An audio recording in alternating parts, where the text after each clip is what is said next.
আমি 3 করব। তাহলে এখানে 3 লিখে দেব। এখানে 3 লিখে দিচ্ছি। 3 ইঞ্চি দেন। আর এখানে আবার স্যার এই যে আরেকটা কলাম দেব আমি। এই দুইটা কলামের এটা আবার অন্য জায়গায় স্যার। কলামের কাজটা আলাদা। কলাম এখানে না।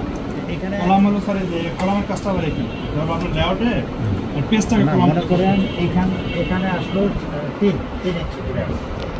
আমি এখানে আরেকটা নোট দিতে চাই। তখন কি হবে? এখানে আরেকটা লেখা হবে আরেকটা। হ্যাঁ। ওই লাইন নিচে আসবে তখন কি হবে? মানে এখানে তো একটা এখানে তো এখানে আসবে হ্যাঁ। আসলে লিখলেন। লিখলাম। লেখার পরে ওই দিকে আমি আরেকটা নিচে লিখতে চাই, হয়তো নোট বা অন্য কিছু। এখানে লিখতে গেলে আমরা টেক্সট বক্স দিয়ে লিখতে হবে টেক্সট বক্স ইউজ করতে হবে অথবা আমাদের পেজকে তখন কলামে কনভার্ট করতে হবে। পেজ কলামে করতে হবে। মানে এখানে ওয়ার্ডে একটা শুধু ওই লাইনে লেখা